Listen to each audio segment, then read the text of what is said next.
This is another edition of Coffee with Cathy, and I want to thank all of you for tuning in today. Today, I'm so honored to have with me Senator Prague. She was my predecessor, and in many ways, she is the one who got me so interested in becoming a legislator and working in the General Assembly for all of you. And I want to thank you very much for coming this afternoon. I know that you, as my mother says, when you're retired, you're busier than ever. I'm really pleased that you were able to take time out of your busy schedule and come visit us here at the General Assembly. How are you? I'm good, Cathy. Thank you. You passed some legislation, and I just want to, this is Women's History Month, and so what we're, reflecting on is where we have come. And for a long time, you were one of the sole women's voices up here in the General Assembly. What was that like when you were up here and you were one of the few women here to bring forth issues? Cathy, I always remember something Governor Ribicoff said about women. He said, and I think I've repeated this a million times, but it's worth repeating. He said, if you want a job done and you want it done right, get a woman to do it. I think you're right about that. I think he was right about that. I think that that's amazing, and I think that that's true because women are very much used to multitasking, yeah. And working hard and getting things done. Well, I agree with you, Cathy. I think that's amazing. And so if you had to pick out anything in all the work that you did, what would be one of the things that you did that really you were so pleased to have got accomplished while you were here? I want to tell you about something I did when I started in the House. When I came to the legislature to begin with, I had lost a 21-year-old niece to a drunk driver.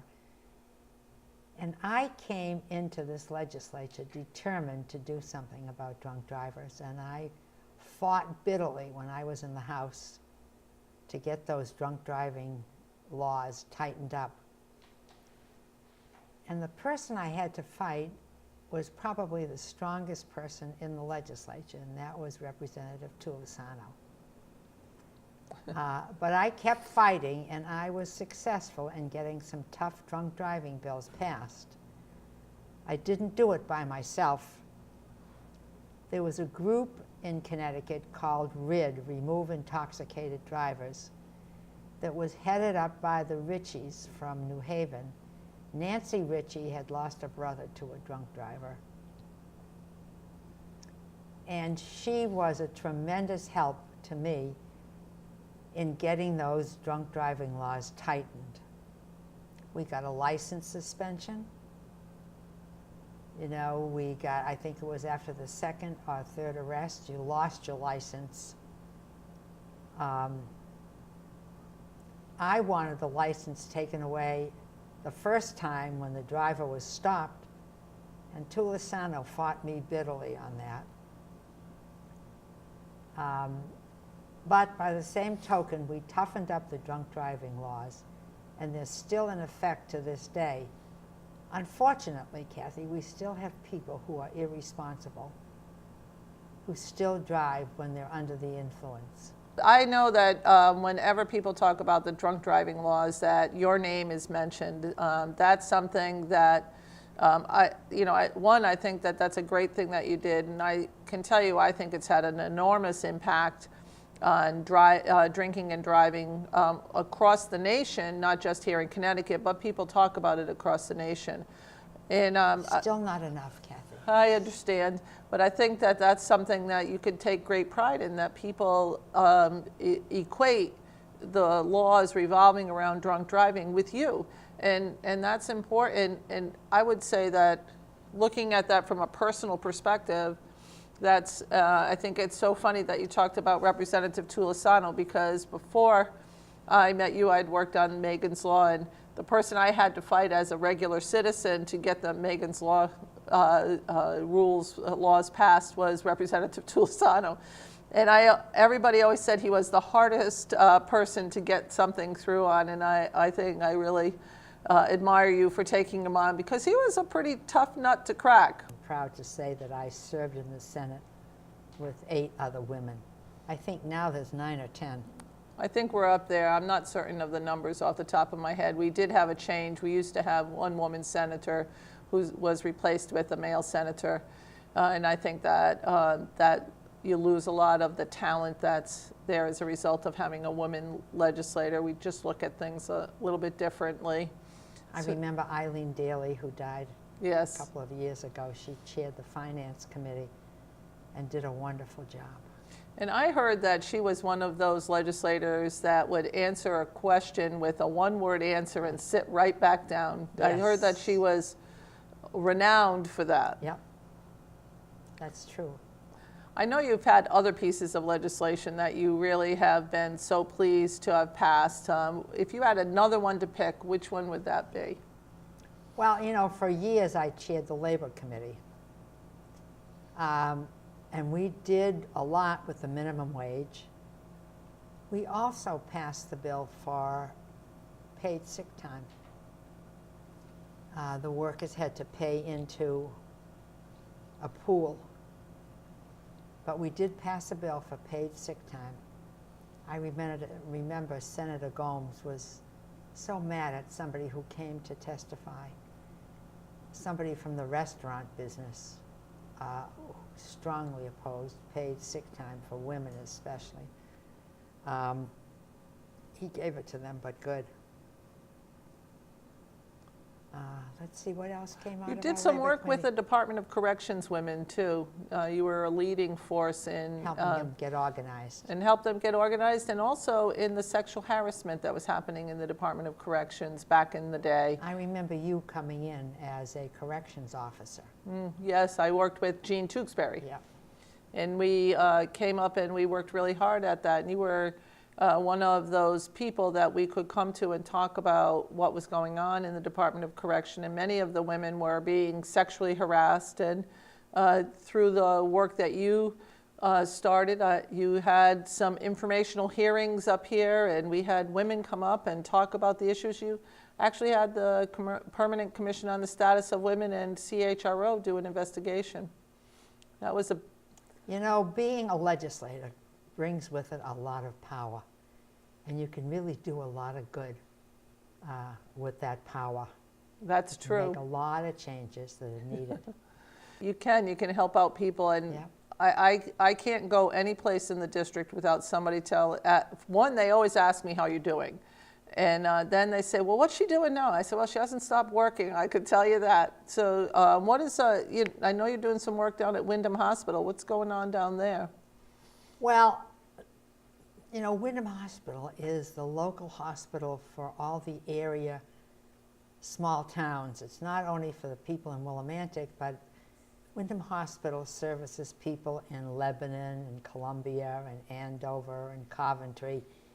Right now, I'm only there Monday and Tuesday.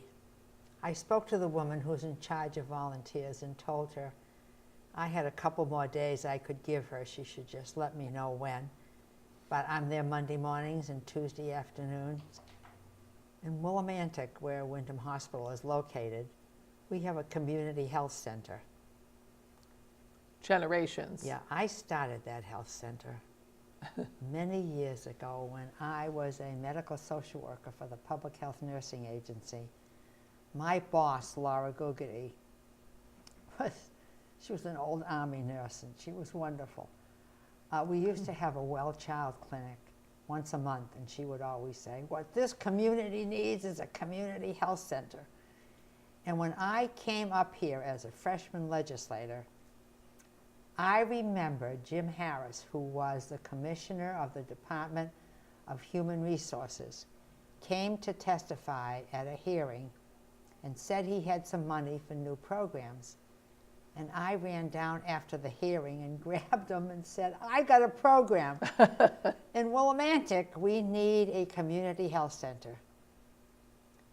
And through his efforts, we got a grant written, and he gave us the initial startup money of $75,000. And we started that Generations Health Center. with that money, and it has grown in leaps and bounds. And now is on Mansfield Avenue in that beautiful new building that was funded by the federal government. So people in Willimantic are able to get health care because of that community health center. Which does different work than the hospital does. Oh, yes. And it does more of the day-to-day. Preventive kind of health care. I think it's a wonderful place. I've been there quite a few times, and I think it's a wonderful place. But I'm very proud to work at Wyndham Hospital. It's a very good little hospital, and it's a nonprofit hospital and does a lot of good work. So you disagree with the governor's position on taxing hospital? Vehemently. Yeah. So and if that bill comes up before your appropriations committee, I'll come and testify. Okay, I'll let you know.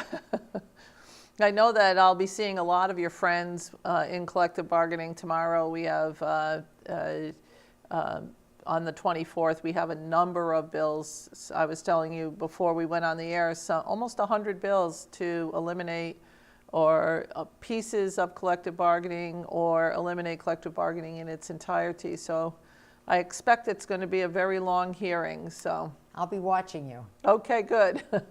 Let us know how we do, because it's going to start about 10:30 in the morning and go all the way until the last person testifies, and we're expecting a huge crowd somewhere in the neighborhood. Without unions, workers would have nothing.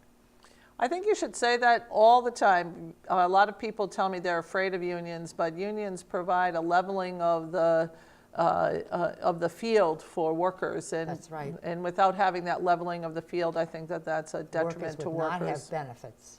And people who run companies would have a lot of money. So I think the money would flow and stay at the top and not be shared with the workers. So I think we have to share money with regular workers. And we have to support unions strongly, because it's the unions that get the benefits for the workers. I agree with you wholeheartedly. I agree. So you've done so much. You've done work against drunk drivers. You've helped women that were being sexually harassed in the Department of Correction. We have a Department on Aging now. There you go. There's another one that you've done. That's directly you're directly responsible for that. We didn't have a department. It's almost this has been a very fast-moving segment of these tapings, and I try to do these tapings all the time so that people are informed on a variety of things. And I want to thank you for coming in. If you had one thing to say to the people in the state of Connecticut that might be watching our little taping on history of women, and what would you want to let them know? I would tell them, if you want to run for a political position, do it. Do it. Don't sit back and let the world pass you by because you're a woman. If you want to do it, go do it. And I agree with you, and that's what I say. Whenever I meet with young people, I tell them, please go have a good time, but come home, run for political office. It's important to us. And I would like to encourage all the young women out there to run for political office. I'm talking with the famous Edith Prague, who ran for office twice because people let her down, and she held them accountable, and she always represented the people in the state of Connecticut with generosity and heartfelt caring for everyone that's out there. And that's why I support you, Cathy. Thank you. Thank you for saying that. That means so much to me. I have your picture in my office, and I feel that you're always looking at me, making sure I'm making those right decisions.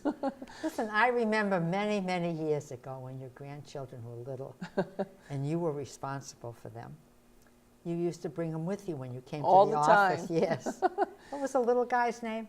Logan. Logan's in college now. Imagine. Yeah, he's going to college. He's made the dean's list last quarter, and so I'm so pleased to have him do that. Yeah. The next one was Larkin. He's in high school now. He's doing really good too. And then there's two more little ones, one in grammar school and one pre-K. But grandkids are the best thing since sliced bread. I know they are. I know you love your grandson. It's important for us to have grandchildren. They're the reason to be. Yeah. So they're going to tell us that it's time for us to go. Can you imagine it went that fast? Well, Cathy, I just hope you keep running. Thank you. I'm proud of you. Thank you so much. I'm always trying to live up to your standards, and I want to thank you so much for coming here today. And for the people out in Connecticut, if you have an opportunity, give my office a call, 860-240-0579. Give us a quick call. Let us know what topics you would like us to cover.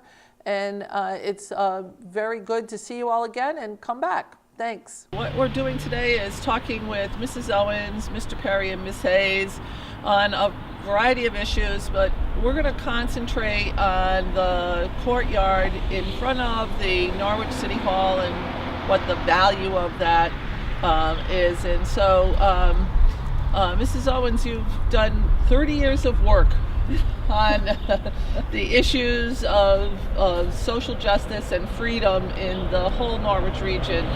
So to you, what does this mean today, this courtyard, this place?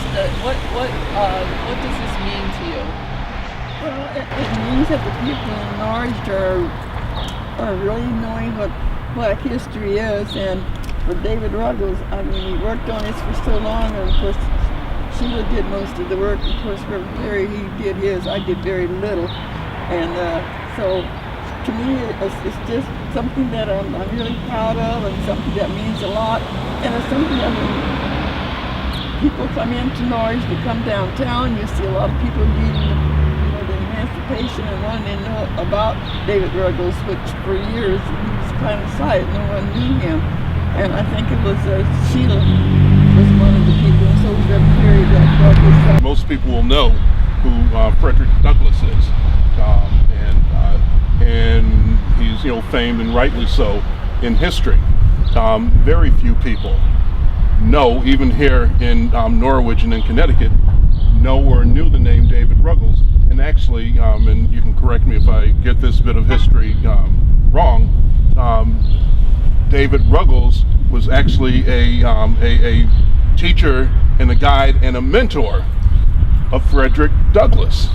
And there are many other things that he did which are very, very rich in our history beyond that. But that is something that is very important, and we know the student, but we don't know the teacher, and that's what makes having this courtyard that honors him as a citizen of Norwich who has done so very, very much. It's what makes it special. It's our way of being able to lift up his name.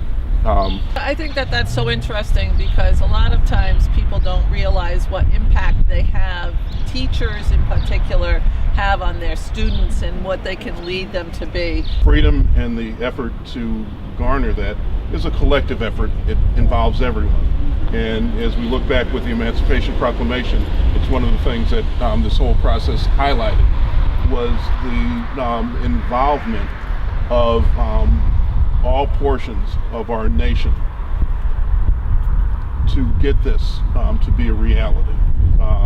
The president, the abolitionists, the former slaves, those from the spiritual community, those from sort of the business community. There was a collective effort to get this to happen, and that's the very thing that is needed, as you're saying, here in Norwich, and actually is going on, to have everyone in the community cooperating for that. And I'm thrilled that having this very, very visible and powerful presence, and I continue to be impressed every time I see this slab with the Emancipation Proclamation listed on it. With it being out here so visible, it is a reminder to our community that all of us are involved in this process, and I would dare say that it would be very, very hard to come by to see it, or just to be in its presence and not to be impacted by it, and to have it draw you into the process, and that thrills me. I like that. I do too, and I think that it is not tiny and tucked away in a corner. No. It's the largest piece of the courtyard beyond the bell, which will carry on in history through the children that helped to forge the bell. And that's sort of one of your main components, is to teach the young people what the history was and to count on them to lead us into the future. I believe we need to motivate and get our young people to advocate just on the education issue as the basis. And then you look at the national level, and I'm sorry to say that I'm disappointed who is going to lead our national education department.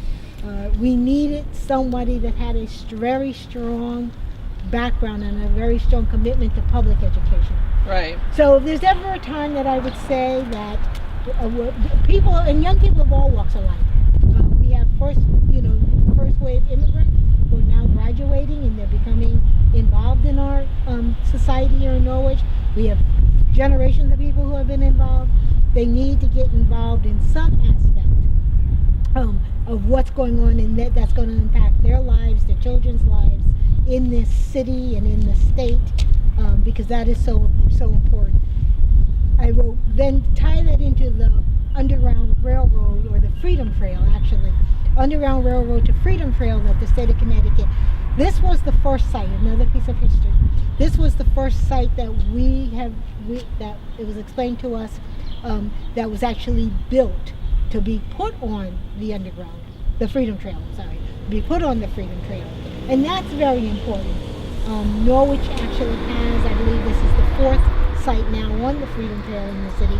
We hope to add the Ellis Ruley site. So that's the next piece of property that we're working on, is the Ellis Ruley project. That is just as significant, and I don't believe Ellis Ruley would have existed if David Ruggles didn't exist in his day. It's always important to, again, I go back to the historical aspect of things, and to talk about where we were, where we are, and where we will be is a discussion that we can't shy away from. The elders and others, they can be the wisdom for the youth, but I'm looking for the youth to really carry it on. And they may not do the way that we would do things, but I'm sure that they will carry on and it will be just as great or even greater, because I really have faith in my young people. I think that our young people are our future, and we have to make sure that we prepare them for that future, and an accurate representation of the past is something that I think is always provides that base and that balance to someone's life, because if you don't understand where you were, you can't understand where you are, and you can't plan for the future. And I think our children need to understand where they are so that they can build upon the freedoms that have already been won. And then we have to really safeguard our freedoms today, because we can't lose sight of how great we are based on all the work that's been done before us. And we can't let that be rolled back. We just cannot let that be rolled back.